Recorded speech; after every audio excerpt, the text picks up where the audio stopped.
Hello, my name is Daniel Coggins. I'm here with Creator Team Press. Tonight we are interviewing. Mark Shapiro with Lieka. Mark, I just got done watching the short film animation thing with the Ashland Film Festival. Um, there are some really interesting films, collaboration with colleges, and can you tell me a little bit about that? So the films you just saw, a lot of them were senior projects that filmmakers were working on when they were in school, and this was like their graduation, their almost their final project that they would do. Some of the films were done after they had graduated from school, so there's a little bit of a mix between both. Okay, so when we were researching you and the company Lieka, there was something that I found is that you have a passion for Estonian animation. Can you tell me if anybody else in the studio has that same passion and how it affects how you guys film stop motion? Yeah, well, I'm glad you saw that. It was a recent article that just about Estonia, and I had visited the country 3 years ago for this amazing animation festival that takes place kind of in November in Estonia, and I was really intrigued by that. Backing up Prit Parn and Olga Parn, who are sort of the um, godfathers of animation around the world, worldwide. They're worldwide. They've brought incredible fame to Estonia for their work. Um, they're the Estonian films that I love. They're great storytellers. They're super creative, and they tell these very ironic, funny, heartbreaking stories. And I love that about any format. And for whatever reason, that little country has produced a lot of really strong animation, whether it's hand drawn or even stop motion. Incredibly creative group of people that I got to meet there, and so it just became something that I just fell in love with.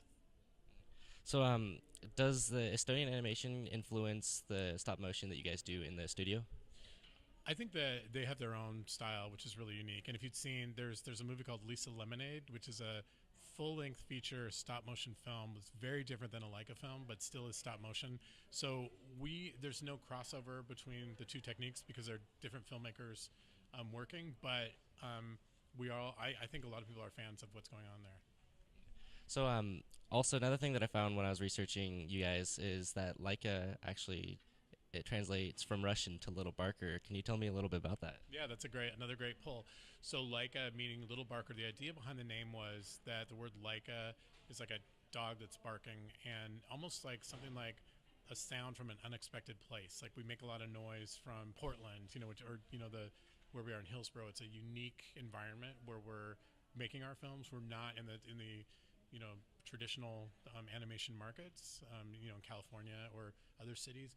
We're kind of in our own corner of the world, so to speak, and that really seemed to fit our name well. Could you consider that like a David kind of Goliath thing with your smaller studio competing against like DreamWorks or Pixar? Could you consider it like that? I think we still consider ourselves to be very independent. That said, we have 475 people at the studio, so it's a big independent studio, and yeah, to be mentioned in the same category with those other studios, and to be nominated for several. We were nominated for 2 Oscars this go round, and it's incredible because we're all fans of their work as well, and so to be in that group, it's great. And we want to win the Oscar, obviously, but being nominated is a really special experience. Yeah. So you guys made was it 4 or 5 big feature production films? There was the Coraline, the Box Trolls, ParaNorman. How does having the Nike family influence the way you take your films? Uh, Actually, very independently. I think they're very independent of that. Travis is, he's a CEO. He's also director of Kubo and the Two Strings, and I think that um, there is that relationship, but also so it's probably every day. It's in his DNA, but I also think it's very separate from Nike as a company. Okay. You've worked for Nike before, right? You've done some projects with them. How did you get connected to like a? Is it from Nike or? Well, so I had worked for Nike for about 4.5 years, and I was based in Oregon and New York City, and they'd moved me back to Oregon, and I had a lot of friends in Portland, and one of them, and I was doing some independent work. I had already left Nike, but I was doing some independent work, and he said, "Hey, this new studio is hiring. You should just check it out." And so at the time, I was like, "This is super exciting." I was friends with a lot of animators and people within the studio, just because Portland is kind of a small community. We're all sort of, we know each other, and applied and got the job. And that was almost 10 years ago. So it's hard to believe how fast time has gone. When when you were working for Nike, did you ever imagine that you would be into the animation and the film production world? Well, first of all, I loved working at Nike. In some ways, it was almost like grad school for me because it was about that amount of time, and learning about marketing was at arguably the greatest sports company in the world, and having the swoosh, working with it was an amazing experience, and the connections and people I met was unsurpassed. Before I got into Nike, I'd worked in advertising, and I also, when we moved to Portland, just coincidentally lived across the street from Will Vinton, who was, Leica came out of Will Vinton Studios. Yeah. So I knew Will Vinton as well. So, and I was always a fan of animation, especially British animation. So everything just kind of came together because this was a younger company, entrepreneurial, independent. I appreciate all those elements of Leica, and it was the timing was right. It just worked out really well. Okay. So I know when you were doing the Q&A, you said it takes like 2 to 3 years to do some like prepping for like the production of a film. Uh, how long does it take exactly to get from start to finish with a full production? 5 years is a good sort of timeline to work with, and that includes development time. Maybe you're doing some early development and just getting the idea of what the characters will look like. What before you're ready to greenlight the film, the kind of the infrastructure, visual infrastructure, could take a year and a half to 2 years, and then the production time, depending on the amount of time or the amount of animation you're averaging, is about 2.5 years. So in total, like Kubo took 5 years to make. If we were to back up, the Box Trolls, which came from a movie called came from a book called Here Be Monsters, was a 10-year project. Only because we could only do one movie at a time, and ParaNorman was greenlit before the Box Trolls, and then, but we continued to kind of work with it and develop it as a movie. So doing full production films, it takes 5 years. How about the shorter 4 or 5 minute films? So those shorts that you saw today, which are completely independent of the studio, although they were people who from the studio worked on those films, may have spent anywhere from 6 months to a year or 2 years working on their project. Some of them you could tell just by the length of the film. Some of them were longer, 10 minutes. A couple were 10 minutes. There were a couple of very short ones. But even though they're short, it doesn't necessarily mean they went faster. There's a lot of detail involved in all of the productions. But in some cases, they might have been a senior thesis work, which may have been 6 to 8 months. So those films that you just showed us, you said that they had never been shown outside of Leica. There was that one with the I don't remember the name of it, the one with the octopus and the guy who went into the ocean. Because I actually had saw that film in the White City movie theater. So that film that you're referring to is called Taking the Plunge. Taking the Plunge. Okay. Yeah, and you'd seen that at another film festival. This is the first time that this group of films and this shorts block had been shown. In its beginning, this strung together like this, the first time outside of the Leica studio, where we have sort of like little Leica film festivals where we'll show, live action, animation, little 5 minute pieces, and I didn't bring any of our live action movies here, so they're really good. There's some really good ones, but I just wanted to show. I wanted to keep it kind of consistent with the animation that we do. Can you tell me a little bit about the live action films? There were a couple of documentaries that people did, just kind of exploring around Portland. One was about a costume shop in Portland called Helen's. There was another one that one of our animators, Kyle Bell, did about his son. He animated it. It was had to be a 1 minute commercial piece that he did for fun. There's live action music videos that people have done. So just really the breadth of almost every visual format, we've explored it. So you don't exclusively do stop motion anymore, so you kind of branched out again, or? Well, so for the shorts, we're doing all kinds of different experimental animation, and those are individual films. They're not Leica films. They're films created by people who work at Leica. But for the features, we focus specifically on stop motion with the idea that we bring in the fusion of visual effects or CG. While speaking on the visual effects, you guys, for the Coraline movie, started using 3D printers to do the different faces and stuff.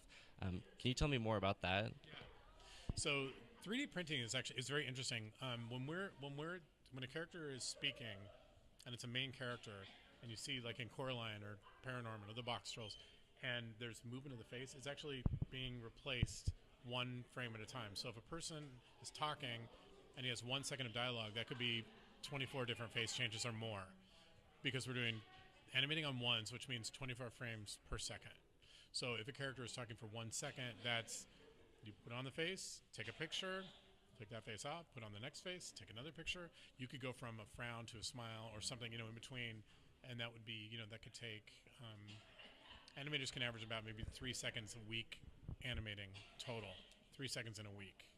So part of what they do when they do those face changes is it enables them to do more expressions because we print them. We're able to do that faster.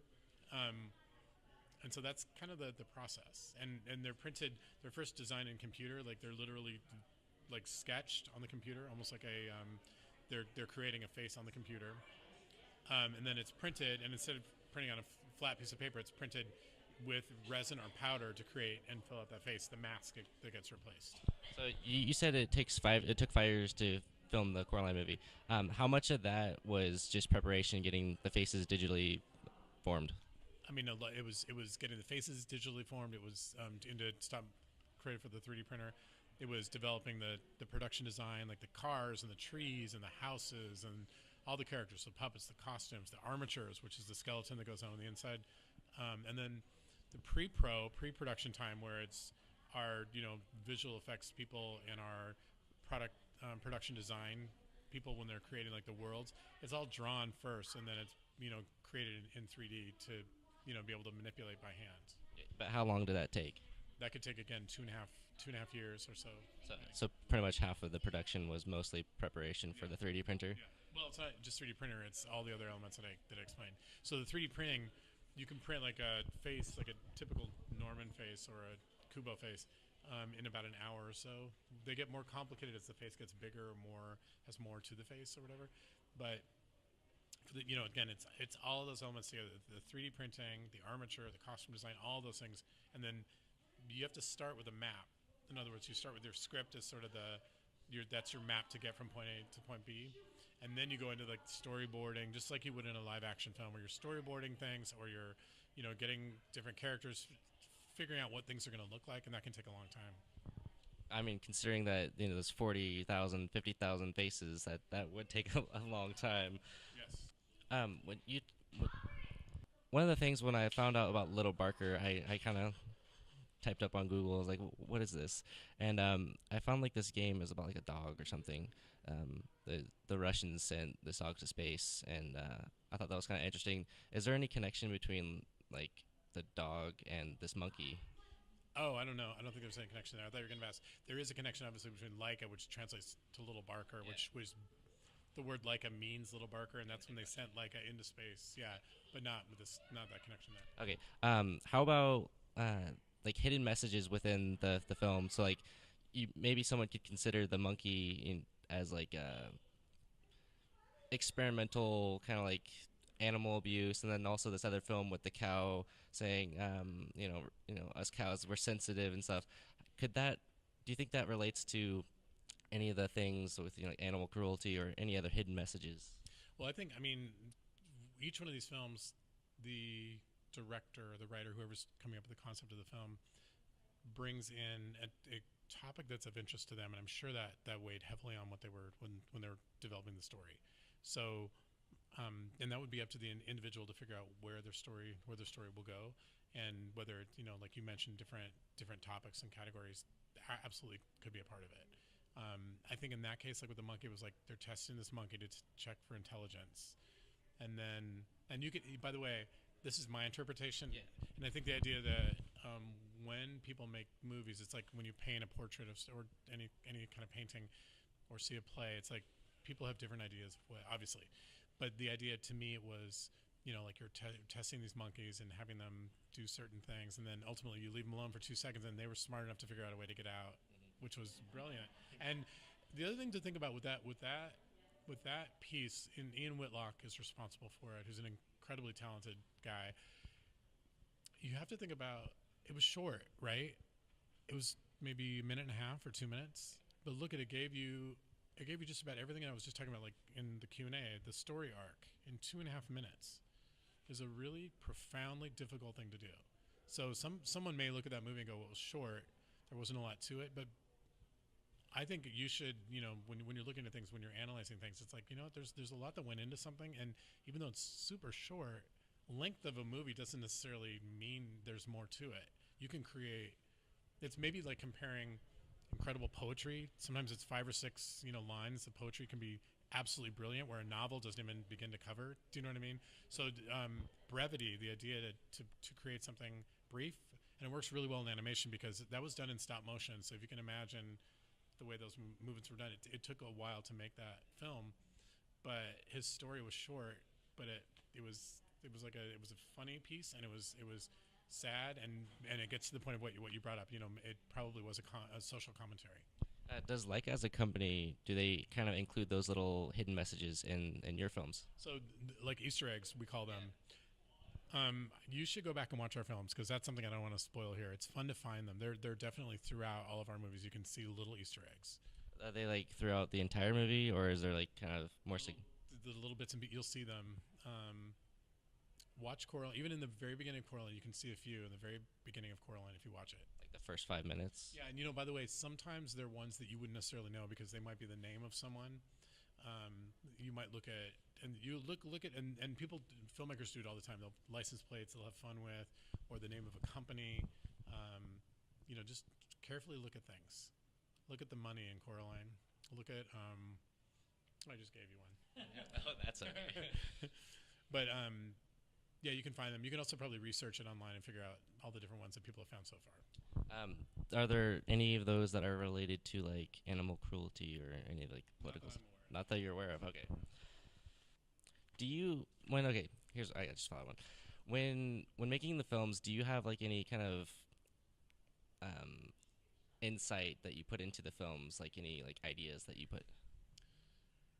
I think everything that's done, and every creative process has insight. You're bringing knowledge from the past into your new production. I think that's what you're asking.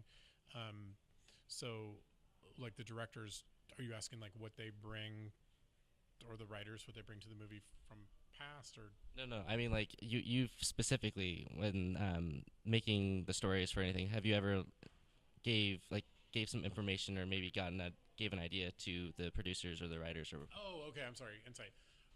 From a marketing side, we do a lot. We work a lot. There's a big marketing department at the company.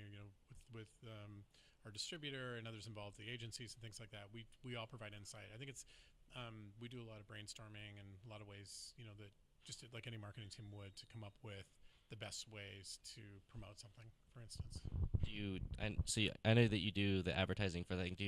Have you ever added to a story literally like part of the storyline? Oh, not in no. And the reason is because once you come up with the script and everything, it's pretty much, it's the director and the writers work together for the complete script, and you generally don't go off script because the script becomes kind of your map to get from point A to point B, right? And when you begin to add or ad lib or add things to it, it can take your story off track.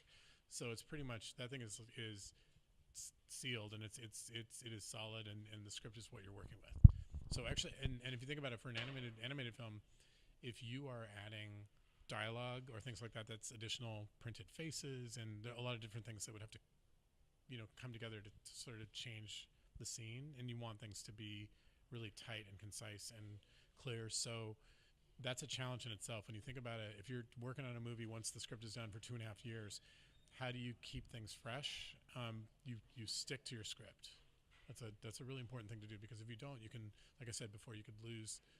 You can go off rails, and you need to stick to the story. Yeah. So I know that'd be really difficult if you took the story off track. In our film class, we're actually making a movie, and it's really chaotic trying to keep everything organized and think of how we should connect one scene to the next. But what I was gonna say it's a challenging thing to do, because you want to keep the rapport going, you want to keep the collaboration going, but again, if you start going, but you might you basically, hopefully you're doing a story that's the solid story foundation, And by the way, you live in the town that, 3 acts, right? And 3 acts can be done in a 30, like a 2-minute film or whatever, or it can be done in a 2-hour film. And the minute you start to add things and maybe bring a joke in, or you develop a character differently than what it should be, then you can, you lose your cohesion. So when you're talking about how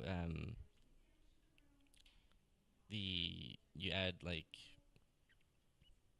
how do I word this? Okay, so when you're making films, I heard that you guys draw inspiration from like Portland. Have, tell me a little bit about that inspiration. Well, I mean, it's not just Portland; it's all of our films. So Coraline, which was originally Neil Gaiman wrote the book taking place in England, but was moved to Oregon, to Ashland in particular. So there's a lot of you need to come to Ashland to get a feel for what the city is like, what the town is like, the Shakespearean elements, the quirkiness of the town, or whatever. And so in each film, maybe there's little different inspiration that's brought from visits to location. So that was a location, Ashland, Oregon, actually set in the movie Ashland. ParaNorman took place in Massachusetts, Salem, Massachusetts. You can't use the same backgrounds. The trees are different than, you have to build new trees, the buildings look different on the East Coast than they do here. You have to, the box trolls, kind of underground things and kind of that Dickensian look. And then Kubo, which, had the Japanese inspired look, you have to do your research. So the Portland thing, maybe there's bits of quirky Portland, but those are things you'll have to kind of find for yourself. All right, so if you were to create a storyline for a movie, what would that storyline be, and what city do you think you would draw inspiration from, not including the ones you've already listed? So if I was doing like a personal movie about something, what city would I use For stop motion. for stop motion? Yeah. Well, I think I would use a city that has a lot of, like, Ashland's a good example of a city that has a lot. There's color, the weather's constantly changing. There's hills, there's valleys and water. There's a lot of things here. I like the idea of those elements. If you went somewhere like a desert scene or something, you'd lose a lot of. I'd want to shoot somewhere that has a lot of rich environmental cues. Cities work really well with stop motion. You can see like kind of those dark corridors and things like that work really well. So I probably would have it be in some kind of a, as I'm thinking through this, maybe a town like Ashland, but maybe make it a bigger city. So there would be kind of like another set of town. I would take it to another level and then add like another element of make believe, because I want the story to be not completely centered on like the specific location. On the spot right now, what city specifically? If I could do any city specifically, where would I shoot? Okay, how about Klamath Falls? Why? Was I supposed to? Because I've been talking to somebody who's from Klamath Falls this weekend, and he was telling me, I've never been there before, but I was really intrigued by the location, that it's kind of like off the beaten track a little bit. It's got the lake. It's not a lot of people know about it, so I feel like I could have some fun with research and bring in different elements of that town, because I don't know about it. I know that it's near Crater Lake and it's in Southern Oregon and it's got a lot of natural beauty around it. Never been there, but I feel like I could do something with it. And I think the reason why I like that is because it's a little bit mysterious. That could help me with my storyline. Was I supposed to say Ashland? No, you already listed Ashland, so I wasn't gonna let you sneak away with that. So, what would be some advice you would give to some filmmakers, like maybe things to avoid or things they should emphasize? I mean, I think for everybody, if you're interested in creativity, the one thing I would advise is to write as much as you can, creative writing, maybe even stream of consciousness writing. I took a class when I was in 6th or 7th grade where one day a week in creative writing, we would do this thing called stream of consciousness, where you had 20 minutes and you had to just keep writing. You could not lift your pen off the paper. You just had to keep writing. And if you didn't know what you wanted to write, you could just write whatever word came to your mind, just to keep yourself writing. And then there were other things within that class that, like, you would write for 3 minutes, and then a bell would go off, then you had to pass your paper to someone, and then somebody else would pass you in, and then you continued their story. I think the idea of if you love creativity and you're good at writing, I think it's a good way to help kind of get your writing going. And then I would open it up to drawing, sketching. Even if you're not a great sketch artist, the ability to draw is really important. Um, and learn if you want to get into production design or something, learning how to draw scale, learning how to draw people, learning how to draw realistic movement, things like that. The one thing I would absolutely say is drawing is really put down your phone and pick up a empty blank piece of paper and draw. I think creativity. A lot of our creatives who work in production design or costume design or puppet design, puppet fabrication, even directors are really good at illustration. Like Chris Butler, who's the director of Lieka, directed ParaNorman, co-directed ParaNorman. He is an incredible artist, and he can concept. He can draw just an idea. This is what I was thinking about, and it helps with describing things. But one other thing I think is really important, a piece of advice, is to observe things around you. Don't worry about. I told you about the idea about drawing, and writing and stuff. I think it's also important to kind of take a step back and observe your environment. Like instead of, if you go to a coffee shop or something, just hang out and watch people, watch the way they interact, watch drama that unfolds in front of you. It's like little pieces of drama happening right in front of you, all everywhere, because we're just humans and, things are happening. Observe things, like when anything happens, when people are watching a game, or when it's interesting the way to watch people interact, because I think that helps you when you're observing things. You're not doing something, but you're storing, you're banking things in your mind that will help you creatively into the future. Okay, so before I ask you one thing that you should avoid as like a filmmaker, has there ever been an instant that you saw something unfold in front of you and you thought, "Whoa, that would actually make a really good story"? Well, I'll tell you something funny that I just thought of, and I don't know if it's going to completely answer your question, but a friend of mine who got married recently was off in the Caribbean, and he came back with his wedding pictures, and he was going through his phone showing us all his pictures, and like very few of them were of his wife that he just married. He was taking pictures. He was like, "You got to see this video of these two birds fighting over a scrap of food," or you have to check out these look at these the way the wall looks with the the ivy kind of coming down the wall. It looks really cool. So I think visually. Taking in what's around you and just being exciting about stuff. And all the time. I see things all the time. Things have happened in my life that not necessarily would make a great movie or a story, but just like a little glimpse of the world is kind of fun, kind of interesting. All right, so Sometimes. now what would be one thing that we should avoid at all costs As a what? as a filmmaker? As a filmmaker, I think just in some ways don't avoid it. Just experiment with it. Maybe your art teacher in kindergarten used to say, have fun, make mistakes, knock things over.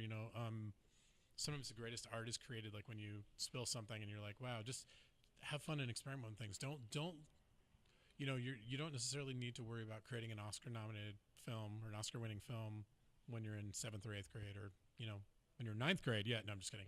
No, but I think it's a really really good idea to be okay with just like experimentation and trying things and seeing how things can work. If you're interested in animation and you're good at stop motion, maybe try CG animation or drawn. And the other thing is, go to movies. Don't just go to, if you love animation, don't just go to animated movies. Go to all movies. Go to documentaries. Sit through things. Challenge yourself. This is the time of your life when it's really exciting, because you can really challenge yourself and the world around you. I have a daughter who's 14 who challenges me on every single aspect of my life. She's constantly doing it. It drives me crazy. But in the back of my mind, I think, I really like it. I like that she is an independent thinker and is going against the grain. And, not all parents feel that way. But I like it because I'm like, okay, she's going to be a really strong thinker. Again, in the moment, I'm not always thrilled. But when I look back, I'm like, okay, I'm hoping that she's going to continue to do that. Do you think she will kind of follow in your footsteps into the animation world? No, definitely not. I think she's going to go completely different. I think she's going to be a doctor. That's my guess. Or somebody working in like biology or something. The complete sort of other side of that world. She's seen a lot of this world since she was really young. She's kind of grown up with it. And maybe she'll come back to it, because she's seen me kind of talk about it. But she's, she loves reading. She loves, all the things that I liked when I was younger: drawing, reading, going to movies, analyzing things, listening to really bad music, by the way, which hopefully she'll grow out of that. But yeah. What was her name? My daughter's name, Simone. Simone, if you're watching this, let's see how well your dad knows you. Right now, she's putting her head in her. She can probably feel it. I can tell. All right. So my last question for you is it's actually a question that Rogan wanted to know. Would you be cool with taking us to your studio and showing us around? Well, we right now we don't have studio tours, but in the future, hopefully, we can talk to your advisor and hopefully make that happen. Knock on wood. Can we get an exclusive, before then? We'd have to connect you with our publicist if you're going to bring cameras in there. We don't allow cameras back there, but that said, it's the kind of thing that we can. I'll talk to her about that and see if she would allow you to do that. I mean, regardless of cameras or not, it'd still be fun Okay. to see what's going on. So Yeah. if we don't bring cameras, then Okay. all right, All right. all right. Hey, Well, just cool. thank you for this Thank interview, you. and Appreciate it. yeah, all right.